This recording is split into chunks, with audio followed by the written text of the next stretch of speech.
کہ وہاں فرمایا گیا تھا کہ تین جو سب سے بڑے بڑے گناہ ہیں، والذین لا يدعون مع اللہ الہا آخر، وہ لوگ کہ جو اللہ کے ساتھ کسی اور الہ کو پکارتے نہیں ہیں، کسی اور سے دعا نہیں کرتے، ولا يقتلون النفس التي حرم اللہ الا بالحق، نہیں انسانی جان کو قتل کرتے ہیں جسے کہ اللہ نے محترم قرار دیا ہے مگر حق کے ساتھ، یعنی کوئی قانون کی دفعہ ان کے اوپر لاگو ہو جائے تو بات دوسری ہے، قتل عمد کے قصاص میں قتل ہوگا، یا یہ کہ زنا اگر شادی شدہ مرد یا عورت کرتے ہیں تو ان کی سزا جو ہے وہ رجم ہے، جو قتل کی ایک بہت ہی شدید شکل ہے، یا مرتد کی سزا قتل ہے،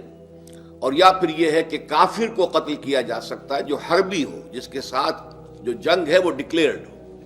ان چار صورتوں کے علاوہ کسی انسان کو کسی حالت میں کسی جذبے کے تحت قتل کرنا جائز نہیں ہے، حرام ہے، حرام مطلق ہے۔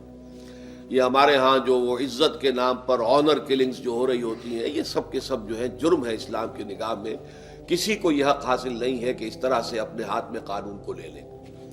لیکن اس کے بعد فرمایا تھا کہ جو لوگ یہ کام کرتے ہیں تو پھر یہ ہے کہ یلقا اساما، وہ اس کی پاداش بھگت کر رہیں گے، یضاعف لہ العذاب یوم القیامہ، ان کے لیے قیامت کے دن عذاب دگنا کر دیا جائے گا، بڑھا دیا جائے گا، وَيَخْلُدْ فِيهِ مُهَانًا، اور وہ رہیں گے اس میں ہمیشہ ہمیش نہایت ذلت کے ساتھ، رسوا ہو کر، إِلَّا مَن تَابَ وَآمَنَ وَعَمِلَ عَمَلًا صَالِحًا، اس میں استثناء ہے کہ جو توبہ کرے اور تجدید ایمان کرے یا ایمان لائے، اگر پہلے کافر تھا تو ایمان لائے گا، اور اگر پہلے مسلمان تھا لیکن یہ کہ یہ گناہ سرزد اس سے ہوا تو گویا کہ ایک طرح کے کفر میں وہ داخل ہو گیا تھا، ایمان حقیقی سے محروم ہو گیا تھا، تو گویا کہ تجدید ایمان کرے، الا من تاب وآمن وعمل عملا صالحا، اور پھر اس کا عمل تبدیل ہو جائے، عمل درست ہو جائے، غلط کام کو فی الواقع چھوڑ دے، فاولئک یبدل اللہ سیئاتہم حسنات، تو یہ وہ لوگ ہیں کہ اللہ تعالیٰ ان کی برائیوں کو بھلائیوں سے بدل دے گا۔ یہ بات جو ہے بہت بلند ہے، اس میں اللہ تعالیٰ کی طرف سے وعدہ جو ہو رہا ہے کہ فاولئک یبدل اللہ سیئاتہم حسنات وکان اللہ غفورا رحیما ومن تاب وعمل صالحا، پھر دوبارہ تکرار کے ساتھ یہ بات آ چکی ہے، جو توبہ کرے اور پھر عمل اچھا کرے، فإنہ یتوب الی اللہ متابا، تو وہ ہے جو حقیقت میں توبہ کرتا ہے اللہ کی جناب میں جیسے کہ توبہ کرنی چاہیے، عمل میں کوئی تبدیلی نہ ہو، اور توبہ کی تسبیح ہوتی رہے، استغفر اللہ ربی من کل ذنب واتوب الیہ، آپ نے 10 تسبیحیں کر لی، 1000 مرتبہ کہہ لیا، یہ سب زیرو ہے اللہ کی نگاہ میں۔ ذکر کا ثواب مل جائے گا کہ اتنا وقت آپ نے اللہ کا نام لیا ہے، اللہ کا ذکر کیا ہے، اس کا ثواب تو ملے گا، لیکن یہ توبہ نہیں ہے، اس سے کسی گناہ کی معافی کا کوئی سوال نہیں ہوتا، اس سے برائیوں کے بھلائیوں میں بدلنے کا کوئی امکان نہیں ہے، اس سے اس کی سزا سے بچنے کی کوئی سبیل نہیں ہے۔ اب سورہ تحریم میں خاص طور پر ایک خاص جو پس منظر ہے اس کے اعتبار سے یہ آیت آ رہی ہے، یا ایھا الذین آمنوا توبوا الی اللہ توبۃ نصوحا، اے وہ لوگوں جو ایمان لائے ہو، اے ایمان کے مدعیوں، دعوے داروں، توبہ کرو اللہ کی جناب میں، لیکن وہ توبہ خالص ہونی چاہیے، توبۃ نصوحا۔ اس سورہ مبارکہ کے پس منظر کو نوٹ کیجئے تو اس میں ایک خطا اجتہادی کہہ لیجئے حضور سے ہو گئی تھی صلی اللہ علیہ وسلم، اگرچہ وہ خطا جانب خیر میں تھی، اچھے کام کے لیے تھی، برے کام کے لیے نہیں تھی، کہ آپ نے اپنی ازواج مطہرات کی دل جوئی کے لیے ایک شے جو اللہ کی طرف سے آپ کے لیے حلال تھی اس کو استعمال نہ کرنے کی قسم کھا لی،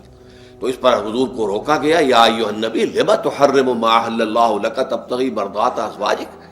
اے نبی کیوں آپ اپنے اوپر حرام ٹھہراتے ہیں وہ شے جو اللہ نے آپ کے لیے حلال قرار دی ہے؟ کیا آپ اپنی بیویوں کی رضا جوئی کے لیے ایسا کر رہے ہیں؟ واللہ غفور الرحیم، اللہ غفور ہے، رحیم ہے، اللہ نے آپ کی اس خطا سے درگزر کیا ہے، لیکن قد فرض اللہ لکم تحلۃ ایمانکم، اللہ تعالیٰ نے راستہ تمہارے لیے کھول دیا ہوا ہے کہ ایسی قسموں کو کھولا جا سکتا ہے، جس کے لیے کہ سورہ مائدہ کے اندر کفارہ دے دیا گیا، تو گویا کہ حضور کو یہاں حکم دیا جا رہا ہے کہ آپ اپنی اس قسم کا کفارہ دیجئے، قسم کا، اور یہ جو قسم ہے اس کو کھول دیجئے۔ نمبر 2 پہ پھر 2 ازواج مطہرات کا معاملہ آیا کہ حضور نے ایک راز کی بات کہی ایک زوجہ محترمہ سے، لیکن انہوں نے وہ راز جو ہے وہ دوسری زوجہ محترمہ کو پہنچا دیا جن میں زیادہ آپس میں قریبی تعلق تھا. تو گویا کہ یہ بھی ایک طرح سے خیانت ہو گئی، اس لیے کہ راز جو ہے وہ تو ایک امانت ہوتا ہے، اور خاص طور پر عائلی زندگی میں میاں بیوی کے درمیان کے جو معاملات ہوتے ہیں وہ تو بہت ہی رازداری پر مبنی ہوتے ہیں. اس لیے ان میں سے کوئی چیز جو ہے جس کو خاص طور پر کہا گیا ہو کہ یہ ایک راز کی بات ہے، یہ تم سے کہہ رہا ہوں، کسی اور سے کہنا نہیں ہے، تو اس میں جو غلطی ہوئی ہے وہ بھی ایک بڑی غلطی تھی حضرت عائشہ صدیقہ رضی اللہ تعالی عنہا ان کی. تو ان دونوں کے پس منظر میں پھر تیسری بات آئی کہ اہل ایمان اگر تم غافل ہو اپنے اہل و عیال کی طرف سے اس اعتبار سے کہ ان کا کردار کیسا بن رہا ہے، وہ اللہ کے بندے ہیں یا کوئی غلطیاں کر رہے ہیں، خطا کر رہے ہیں، تو دیکھو یہ تم ان کے ساتھ جو ہے وہ محبت نہیں کر رہے، عداوت کر رہے ہو. اس لیے کہ تمہاری اس نرمی، تمہاری اس شفقت اور ان محبت کے اندر اس درجے بڑھ جانا کہ اس میں اللہ تعالیٰ کے جو حرام کردہ امور ہیں ان میں بھی تم ملوث ہو جاؤ، تو یہ گویا کہ در حقیقت تم اپنے آپ سے بھی دشمنی کر رہے ہو اور ان سے بھی دشمنی کر رہے ہو. اپنے آپ سے دشمنی کر رہے ہو کہ تمہاری عاقبت خراب ہوگی، ان سے دشمنی کر رہے ہو کہ ان کی اگر تربیت غلط ہو جائے گی تو گویا کہ وہ جہنم کا نوالا بنیں گے. اب اس تین چیزوں کے پس منظر میں فرمایا جا رہا ہے یا ایھا الذین آمنوا توبوا الی اللہ توبۃ نصوحا، اے ایمان والو، اے ایمان کے دعوے دارو، اللہ کے جناب میں توبہ کرو، لیکن توبہ خالص نصوحا. پہلی بات تو یہ جانیے، میں نے بھی یقیناً پہلے بھی عرض کیا ہوگا لیکن دہرانے میں کوئی حرج نہیں ہے، عربی زبان میں یہ دو الفاظ بہت قریب ہیں، آبا یعوب اوبن اور تابا یتوب توبن یا توبتن. آبا یعوب اوبن بھی ہوتا ہے واپس لوٹنا، لیکن یہ ہے کسی یعنی مادی چیز کی طرف سے واپس لوٹنا. ایک ہے تابا یتوب توبن یا توبتن، وہ کسی فعل سے، معنوی چیز سے پلٹ آنا، لوٹ آنا. چنانچہ ایک بڑی پیاری جو دعا حضور صلی اللہ علیہ وسلم مانگا کرتے تھے، آپ کی مسنون دعاؤں میں سے ہے، جب آپ سفر پر گئے واپس گھر آئے تو گھر میں داخل ہوتے ہوئے آئبونا تائبونا لربنا حامدون، ہم پلٹ کر آ گئے ہیں سفر سے، وطن سے میں پہنچ گئے ہیں، گھر میں داخل ہو رہے ہیں، اور ہم اس حال میں بھی اپنے رب کی جناب میں توبہ بھی کر رہے ہیں، رجوع کر رہے ہیں اللہ کی جناب میں، اور اپنے رب کی حمد کرتے ہوئے داخل ہو رہے ہیں. آئبونا تائبونا لربنا حامدون. اسی طرح آپ بازار جائیں، اس کے بعد اپنے گھر میں داخل ہو تو یہ دعا پڑھیں، تو یہ گویا یہ بہت ہی ایک یوں سمجھیے مبارک، بہت سی اس کے اندر برکات ہوں گی. تو اس میں بھی لفظ آبا یعوب اوبن، تابا یتوب توبن، یہ دونوں کے بہت قریب آ گئے، آئبونا تائبونا لربنا حامدون. توبو الی اللہ، اب الہ کو نوٹ کیجئے، یہ توبہ کا لفظ بھی بہت سے ایسے الفاظ میں سے عربی زبان کے، جیسا کہ اس سے پہلے ہم دیکھ چکے ہیں کہ ایک لفظ ہے رغبہ، رغبہ رغبت جسے اردو میں ہم بولتے ہیں.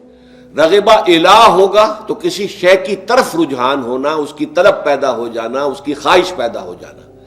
اور رغبہ عن ہوگا تو کسی چیز سے متنفر ہو جانا، دور ہٹ جانا، دور چلے جانا. ورب ایک ہی ہے،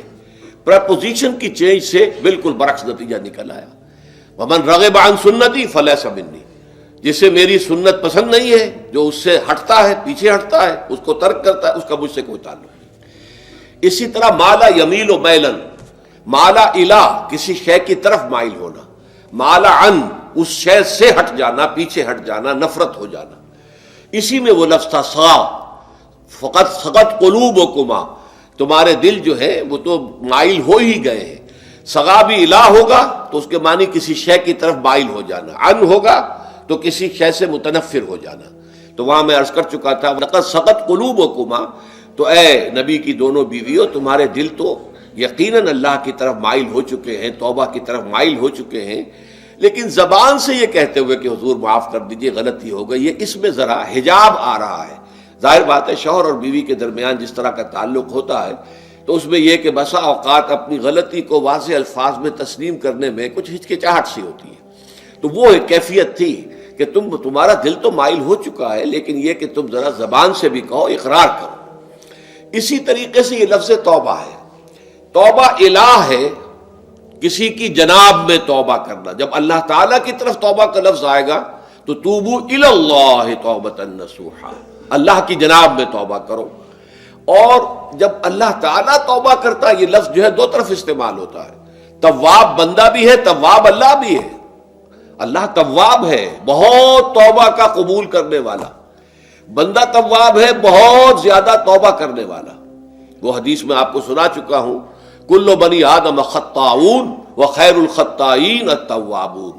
تمام بنی آدم نہایت خطا کار ہیں، گناہ گار ہیں، غلطیاں ہوتی ہیں، خطائیں ہوتی ہیں، لیکن ان خطا کاروں میں بہتر لوگ وہ ہیں جو بہت توبہ کرنے والے، رجوع کرتے، پلٹتے ہیں، ان میں پشیمانی پیدا ہو جاتی ہے اور وہ اللہ تعالیٰ کی جناب میں رجوع کرتے ہیں، تو وہ تواب ہیں، بہت زیادہ توبہ کرنے والے۔ لیکن اللہ کی جناب میں توبہ جب بندہ کرتا ہے تو وہ الہ آئے گا، تابہ الہ، اس نے توبہ کی اللہ کی جناب میں۔ اللہ توبہ کرتا ہے یعنی اللہ تعالیٰ جو ہے اپنی نظر شفقت اور نظر رحمت جو پھیرنی تھی اس نے، کہ ایک بندے نے گناہ کیا ہے، میرے حکم کی جو ہے خلاف ورزی کی ہے، معصیت کا ارتکاب کیا ہے، تو اللہ تعالیٰ اپنی رحمت اور شفقت کی نگاہ اس سے ہٹا لیتا ہے۔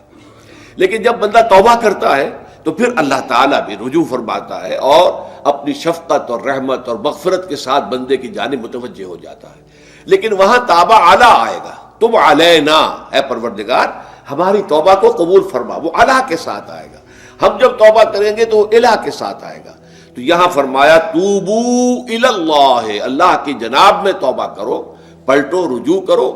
اور توبۃ نصوحا، خالص توبہ۔ اس کی جو وضاحت تھوڑی سی میں ابھی کر چکا ہوں کہ خالص توبہ سے مراد کیا ہے۔ یہ نہیں کہ بس توبہ کی ورد ہو رہا ہے اور توبہ جو ہے وہ اس کے کلمات زبان سے ادا کیے جا رہے ہیں۔ بعض لوگ ہیں وہ جو آیت کریمہ ہے اس کا 1.25 لاکھ کا ہو رہا ہے، ورد ہو رہا ہے، کتنا ہو رہا ہے، اس کی تسبیح پڑھ رہے، اس سے کچھ نہیں ہوتا جب تک کہ دل کے اندر گناہ سے نفرت پیدا نہ ہو جائے، حقیقی پشیمانی نہ ہو کہ یہ مجھ سے بہت غلط حرکت سرزد ہوتی رہی ہے، پختہ ارادہ نہ ہو کہ آئندہ یہ کام نہیں کروں گا یا کروں گی، اور یہ کہ بالفعل بھی اس کام کو چھوڑ دے۔ یہ 3 شرطیں کم سے کم ہیں ان چیزوں میں کہ جو حقوق اللہ میں سے، اللہ تعالیٰ کے حقوق، ان میں کوتاہی ہوئی ہے، ان میں غلطی ہوئی ہے، اس میں انسان نے کسی معصیت کا ارتکاب کیا ہے، تو 3 شرطیں۔ حقیقی پشیمانی نمبر 1، جس کے لیے میں نے اقبال کا شعر آپ کو سنایا تھا، جو بالکل نوجوانی کے دور میں انہوں نے کہا تھا، اور کسی، اب میں نام بھول رہا ہوں، کوئی بہت بڑے شاعر تھے، استاذ تھے، اساتذہ، استاذ الشعراء، انہوں نے کہا تھا کہ میاں صاحبزادے اس عمر میں، اور یہ شعر اس قدر اونچا شعر ہے کہ موتی سمجھ کے شان کریمی نے چن لیے قطرے جو تھے میرے عرق انفعال کے۔ انفعال کہتے ہیں شرمندگی کو، کہ میں جب شرمندہ ہوا کہ میں اللہ کی جناب میں یہ کیا حرکت کر بیٹھا، تو اس سے میرے پیشانی پر جو پسینے کے قطرے رونما ہوئے، اللہ تعالیٰ نے ان کو موتی سمجھ کے چن لیا۔ اللہ تعالیٰ کو بندے کی توبہ سے اتنی خوشی ہوتی ہے۔ وہ حدیث بھی میں آپ کو سنا چکا ہوں کہ تم اندازہ کرو، ایک شخص ہے کہ جو ایک ریگستان میں لقودق صحرا میں سفر کر رہا تھا، اس کا ایک اونٹ تھا جس پر وہ سفر کر رہا تھا، اسی پر اس کا جو بھی راستے کا کچھ کھانا وانا تھا، خوراک تھی، وہ بھی، اس کی پوٹلیاں بھی تھیں، اور پانی کی چھاگل بھی بندھی ہوئی تھی۔ تھوڑی دیر کے لیے وہ ایک درخت کے سائے میں بیٹھ گیا استراحت کے لیے، وہ اسی میں آنکھ لگ گئی اس کی۔ اب جب آنکھ کھلی تو دیکھا کہ اونٹ غائب ہے۔ اب اونٹ گویا کہ اس کی زندگی کا واحد سہارا، کہاں جائے گا اب بغیر اونٹ کے؟ اس دوڑا دائیں بائیں، شمال جنوب مغرب مشرق، سب میں کہیں جہاں تک وہ کر سکتا تھا اسے کہیں اونٹ نظر نہیں آیا۔ تو پھر وہ اسی درخت کی سائے میں آ کر بیٹھ جاتا ہے موت کے انتظار میں کہ اب تو موت ہی آئے گی، نہ کھانے کو کچھ، نہ پینے کو پانی، نہ سواری کہ میں کہیں یہاں سے نکل سکوں۔ اچانک دیکھتا ہے کہ وہ اونٹ تو کھڑا ہوا ہے اور وہ سامان بھی موجود ہے۔ تو اس میں فرط مسرت کی وجہ سے خوشی اتنی شدید ہوتی ہے اسے کہ وہ کہنا تو یہ چاہتا ہے اے اللہ میں تیرا بندہ ہوں، تو میرا رب ہے، لیکن وہ کہہ یہ بیٹھتا ہے اے اللہ میں تیرا رب ہوں، تو میرا بندہ ہے۔ یعنی اتنا وہ اپنے اس میں حواس کھو بیٹھتا ہے خوشی کی وجہ سے۔ اتنی ہی خوشی ہوتی ہے اللہ تعالیٰ کو اپنے کسی گناہ گار بندے کی توبہ سے۔ اب آپ اندازہ کیجئے، یہ ہے جو تشبیہ حضور صلی اللہ علیہ وسلم نے توبہ کی عظمت کے لیے بیان کی۔ تو اس کے حوالے سے، اور میں آپ کو فلسفے کے طور پر بھی بتا چکا ہوں کہ بہت بڑی غلطی جو ہے، جیسے ان دونوں صورتوں کا جو مرکزی مضمون میں نے بتایا تھا کہ خاندانی زندگی میں 2 انتہائی کیفیات پیدا ہوتی ہیں، یا میاں بیوی کی موافقت نہیں ہو رہی تو آخری حد ہے طلاق، یا یہ ہے کہ اتنی محبت ہو گئی ہے کہ محبت کی وجہ سے شریعت کی حدود کے اندر رد و بدل ہو رہا ہے۔ تو پہلے کے موضوع کے اوپر سورہ طلاق ہے اور دوسرے موضوع کے اوپر سورہ تحریم ہے۔ تو طلاق کے معاملے میں بھی عیسائیوں سے جو بہت زیادہ غلطی، بہت بڑی سرزد ہوئی، وہ یہ ہے کہ حضرت عیسیٰ نے یہ فرمایا تھا کہ جو شخص اپنی بیوی کو طلاق دیتا ہے گویا کہ ناحق، وہ گویا کہ اس سے زنا کرواتا ہے، یعنی یہ کہ طلاق ہو گیا اس کو، اب وہ بیچاری جو ہے وہ بے شوہر کے ہے، عام طور پر مطلقہ سے کوئی شادی نہیں کرتا، تو اب اس کے فتنے میں مبتلا ہونے کا امکان موجود ہے، وہ زناکاری پر آمادہ ہو سکتی ہے۔ تو جس شخص نے اسے غلط طلاق دی تھی در حقیقت وہ ذمہ دار ہوگا اس زناکاری کا جو وہ کر رہی ہے۔ یہ اصل میں ایک اخلاقی تعلیم تھی جس کو کہ انہوں نے قانونی سمجھ لیا اور طلاق کا دروازہ بند کر دیا، حالانکہ شریعت موسوی میں طلاق کا راستہ کھلا تھا جیسے شریعت محمدی میں، کہ اگر کوئی صورت ایسی ہے کہ مزاج نہیں مل رہا ہے تو ٹھیک ہے، علیحدہ ہو جاؤ، سیپریشن کا راستہ کھلا ہوا ہے۔ اگرچہ اللہ کو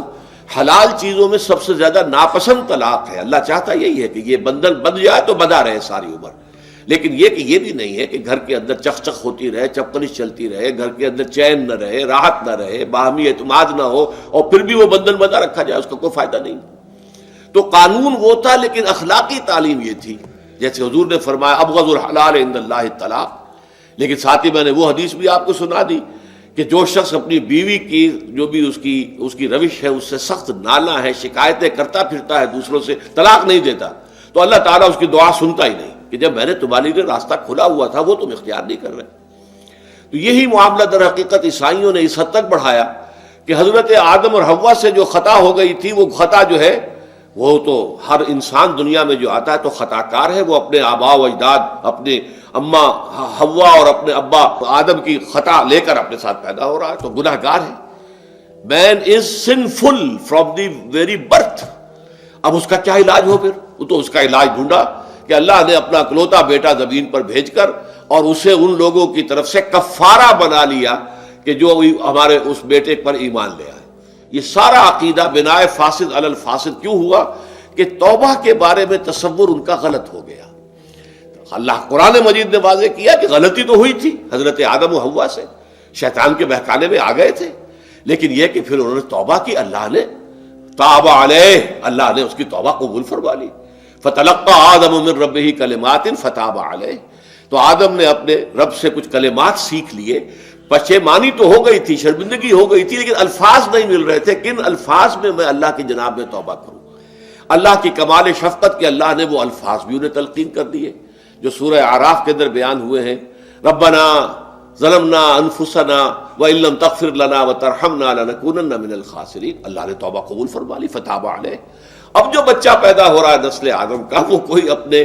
جد امجد جو ہے حضرت آدم اور حضرت حوا کے گناہ کی پوٹ لے کر نہیں آتا ہے، وہ تو کل مولود یولد علی الفطرہ، فطرت الاسلام پہ پیدا ہوتا ہے۔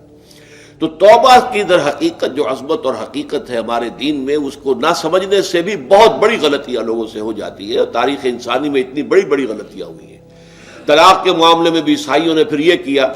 کہ سوائے اس کے کوئی شکل نہیں ہے کہ بیوی زنا کار ہو تو پھر تو طلاق ہو جائے گی، سیپریشن ہو جائے گی، لہذا جو طلاق دینا چاہتے تھے وہ ایسے مواقع پیدا کرتے تھے کہ بیوی زنا کرے، یا یہ کہ جھوٹی گواہیاں فراہم کرتے تھے زناکاری کی اور پھر اس سے چھٹکارا حاصل کرتے تھے۔ اس کے بغیر چھٹکارا حاصل کرنے کی کوئی شکل نہیں تھی۔ اس پر بڑے بڑے افسانے جو ہیں وہ مغربی لٹریچر کے اندر آپ کو ملیں گے کہ عورت سے نجات پانے کے لیے انہیں پھر یہ کرنا پڑتا تھا کہ جھوٹے طور پر جھوٹا الزام تہمت لگا کر اس کے اوپر زنا کا الزام ثابت کرے، یا یہ ہے کہ اسے واقعتاً خود ایسے حالات میں ڈال دے کہ وہ زانیہ بن جائے اور پھر اس سے نجات حاصل۔ یہ گویا کہ پھر وہی بناء فاسد علی الفاسد، ایک غلط بات کے اوپر دوسری غلط بات کہی۔ تو توبوا الی اللہ توبۃ نصوحا، توبہ کرو اللہ کی جناب میں جو کہ خالص توبہ ہو۔ خالص توبہ میں 3 شرائط میں نے بیان کر دی کہ اگر اللہ کے حقوق میں معاملے میں کمی بیشی ہوئی ہے تو پھر یہ ہے کہ پشیمانی حقیقی، عزم مصمم دوبارہ نہیں کروں گا نہ کروں گی، اور نمبر 3 یہ کہ ایک مرتبہ اس گناہ کو لازماً چھوڑ دینا۔ اس کے بعد جو ہے اگر یہ حقوق العباد میں سے ہے تو ایک چوتھی اضافی شرط ہے، یا تو اس کی تلافی کرو، اس کا پیسہ مارا تھا تو پیسہ دو، بہن کا حق جو ہے وراثت میں کھایا تھا تو اس کو ادا کرو، یا اس سے معافی حاصل کرو، یا پھر ایک شکل ہو سکتی ہے کہ اگر وہ فوت بھی ہو گیا ہے، اب کوئی شکل نہیں ہے، اس کی طرف سے صدقہ و خیرات کرتے رہو، اللہ یہ میں کر رہا ہوں اس کے حساب میں اس کو جمع کر دے، اور میری جو کوتاہی تھی اس کو معاف فرما دے، اس کو جو ہے وہ ڈیبٹ کریڈٹ ہو جائے گا، ورنہ پھر آخرت میں یہ ہوگا کہ آپ کی نیکیاں اس کے حوالے کی جائیں گی، یا آپ کے پاس نیکیوں کا ذخیرہ بھی کافی نہ ہوا تو اس کے گناہ آپ کے پلڑے میں ڈال دیے جائیں گے۔ اور اسی کو حضور نے فرمایا کہ میری امت کا اصل مفلس وہ ہے۔ آپ نے پوچھا اتدرون من المفلس، آپ لوگ جانتے ہیں کہ مفلس کون ہوتا ہے؟ تو صحابہ نے وہی جواب دیا جو ہم میں سے ہر شخص جواب دے گا، المفلس عندنا من لا درہم لہ ولا دینار، ہمارے نزدیک ہم مفلس اس کو کہتے ہیں جس کے پاس درہم و دینار نہیں ہے، روپیہ پیسہ نہیں ہے۔ حضور نے فرمایا نہیں، میری امت کا مفلس وہ ہوگا جو قیامت کے دن حاضر ہوگا، بہت سی نمازوں کی وہ پنڈ لے کر آئے گا، وہ گٹھڑی لے کر آئے گا، گٹھڑا لے کر آئے گا، اور روزوں کا اور اس کا اور حجوں کا اور عمروں کا، لیکن وقد شتم ھذا واکل مال ھذا، اس نے مال کھایا تھا فلاں کا حرام طریقے سے، فلاں کو گالی دیتی تھی، فلاں پر تہمت لگائی تھی، حقوق العباد کے اندر جو ہے اس کی عزت پر حملہ کیا تھا، وہ سارے مدعی جمع ہو جائیں گے۔ اللہ تعالیٰ کسی سے کہے گا بھائی تم اس کی نمازیں لے جاؤ، کسی سے کہے گا اس کے روزے لے جاؤ، اچھا تم لو حج لے جاؤ، اس کے عمرے لے جاؤ، اور اس کے بعد بھی مدعی باقی ہوں گے، تو اب مدعیوں کے گناہ اس کے پلڑے میں ڈالے جائیں گے، اور پھر وہ دوسروں کے گناہوں کے بوجھ تلے دب کر جہنم میں جھونک دیا جائے گا۔ تو یہ حقوق العباد کے اندر معاملہ اس سے بھی کہیں زیادہ سخت ہے کہ جو حقوق اللہ کا ہے۔ اللہ تو بڑا غفور ہے، رحیم ہے، اس کے اندر وہ رعایت بھی کرے گا، لیکن حقوق العباد کا معاملہ اللہ کہہ دے گا یہ میرا معاملہ ہے ہی نہیں، یہ تمہارا آپس کا معاملہ ہے، تمہیں اس میں تو جو بھی ہے لین دین کر کے ہی معاملہ چکانا ہوگا، دے دے کر معاملہ ہوگا، اس کے بغیر نہیں۔ تو توبوا الی اللہ توبۃ نصوحا عسیٰ ربکم ان یکفر عنکم سیئاتکم، عین ممکن ہے، عسیٰ اصل میں امید دلانے کے لیے ہوتا ہے، شاید کہ ایسا ہو جائے، لیکن جب اللہ کی طرف سے یہ لفظ آتا ہے تو یہ یقینی معنی، یقینی وعدے، اللہ کا وعدہ ہے، اگر تم یہ توبہ نصوح کرو گے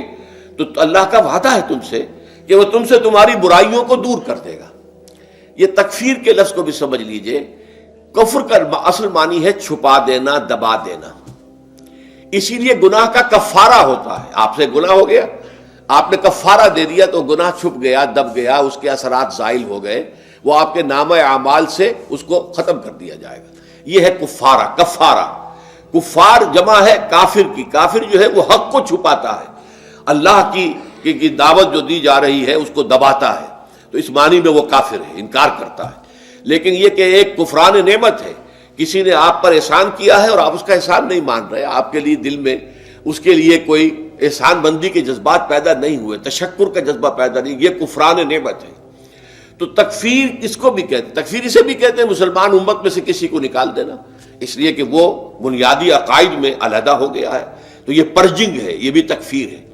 تو تکفیر اعمال کیا ہے؟ کہ برے اعمال کو دھو دے گا تمہارے نامہ اعمال سے، اور نمبر دو تمہارے دامن کردار سے بھی دھو دے گا، جو غلطیاں تمہارے اوپر چلی آ رہی تھی، اتنے عرصے تک تم کرتے رہے ہو، تمہارا کردار جو ہے اس سے مقدر ہو گیا ہے، اس کے اندر جو ہے خرابی پیدا ہو گئی ہے، تو اللہ اس کو بھی دھو دے گا۔ تو دنیا میں بھی تکفیر کا اثر ہوگا کہ انسان کی اصلاح ہو جائے گی، اس کی سیرت و کردار جو ہے صحیح رخ پر آ جائیں گے، اور آخرت میں یہ ہے کہ اس کا جو اعمال نامے میں جو گناہ درج تھا وہ وہاں سے صاف کر دیا جائے گا، محو کر دیا جائے گا۔ یہ تکفیر دو گناہ ہے، اور اس میں جو ہم سورہ الفرقان میں پڑھ کر آئے ہیں وہ اس سے بھی اگلی بات ہے، اولئک یبدل اللہ سیئاتہم حسنات، جہاں گناہ کا اندراج تھا وہاں اب نیکی کا اندراج ہو جائے گا، تمہاری سیرت و کردار میں جو گناہ کا پہلو تھا وہ اب نیکی کے پہلو میں بدل جائے گا۔ یہ تکفیر گویا کہ دنیا میں بھی اور آخرت میں بھی۔ عسیٰ ربکم، امید ہے اور اللہ کا وعدہ ہے کہ وہ تم سے تمہاری برائیوں کو دور کر دے گا۔ مطلب یہ کون انسان ہے جو برائی سے بالکل پاک ہے؟ کل بنی آدم خطاؤن و خیر الخطائین التوابون۔ توبہ کرو، توبہ نصوح کرو، اللہ تعالیٰ دھو دے گا، تمہارے دامن کردار سے بھی داغ اور دھبے صاف کر دے گا، اور تمہارے اعمال نامے سے بھی۔ وَيُدْخِلَكُمْ جَنَّاتٍ تَجْرِي مِن تَحْتِهَا الْأَنْهَارُ، اور تمہیں داخل کرے گا ان باغات میں جن کے نیچے یا جن کے دامن میں ندیاں بہتی ہوں گی۔ یوم لا یخزی اللہ النبی والذین آمنوا معہ، وہ دن کہ جس دن اللہ رسوا نہیں کرے گا نہ نبی کو اور نہ ان کو جو ان کے ساتھ ایمان لائے۔ ان کے ساتھ ایمان لانے، ظاہر بات ہے انبیاء کے رسوا ہونے کا تو کوئی سوال ہی نہیں، یہاں اس کا ذکر جو ہے وہ تو صرف بطور تذکرہ کر دیا گیا، ورنہ اصل کیا ہے؟ جو نبی کے ساتھ ایمان لائے،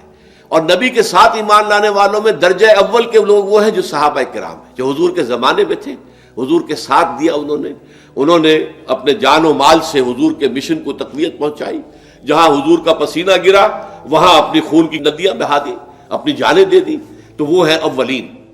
لیکن اللہ تعالی ہمیں بھی ان میں شامل کرے، اس لیے کہ جیسے کہ سورہ بقرہ کی جو آخری سے پہلی آیت ہے اس کے اندر بیان فرمایا گیا کہ آمن الرسول بما انزل الیہ من ربہ والمؤمنون، ایمان لائے رسول محمد صلی اللہ علیہ وسلم اس چیز پر کہ جو ان کے اوپر ان کے رب کی طرف سے نازل کی گئی، اور ایمان لائے صاحب ایمان، وہ صاحب ایمان سب کے سب شامل ہو جائیں گے۔ تو قیامت کے دن اللہ تعالیٰ رسوا نہیں کرے گا، یوم لا یخزی اللہ النبی والذین آمنوا معہ، جس دن کہ اللہ تعالیٰ رسوا نہیں کرے گا نہ اپنے نبی کو صلی اللہ علیہ وسلم اور نہ ہی ان کو کہ جو ان کے ساتھ ایمان لائے۔ اور یہ آخرت کی رسوائی جو ہے بہت بڑی رسوائی ہے۔ دنیا کی رسوائی انسان جو ہے اس کو بہت ہلکا سمجھے، آخرت کی رسوائی بہت بڑی ہے۔ پوری خلق خدا جہاں جمع ہوگی، پوری انسانیت جمع ہوگی، تمام آدم سے لے کر آخری انسان تک جمع ہوں گے، اور وہاں اگر رؤوس الاشہاد ہمارا پردہ چاک کیا جائے، ہمارے گناہوں کو جو ہے اعلان کیا جائے، تو وہ کتنی بڑی رسوائی ہوگی۔ اسی لیے یہ دعا مانگتے رہنا چاہیے، اللہم ربنا اجرنا من خزی الدنیا والآخرہ، اے اللہ ہمیں بچا لے، دنیا اور آخرت دونوں کی رسوائی سے بچا لے۔ دنیا کی رسوائی یہ ہے کہ آپ کی کسی غلط کام کا چرچا ہو جائے، دنیا کے اندر پھیل جائے، آپ کی جو ہے عزت جو ہے وہ داغدار ہو جائے، اس سے بھی اے اللہ بچا لے، پردہ ڈال دے۔ جیسے کہ حضور نے لفظ استعمال کیا الا یتغمدنی ربی برحمتہ، الا یہ کہ میرا پروردگار مجھے اپنی رحمت کی چادر تلے ڈھانپ لے۔ اللہ تعالیٰ دنیا میں بھی ہمیں ڈھانپے رکھے اور آخرت میں بھی ڈھانپ لے۔ تو یہ خزی دنیا والآخرہ، اے اللہ ہمیں دنیا کی بھی رسوائی سے بچائے رکھ اور آخرت کی رسوائی سے بھی بچا لیجو۔ بارک اللہ لی ولکم فی القرآن العظیم ونفعنی وإیاکم بالآیات والذکر الحکیم۔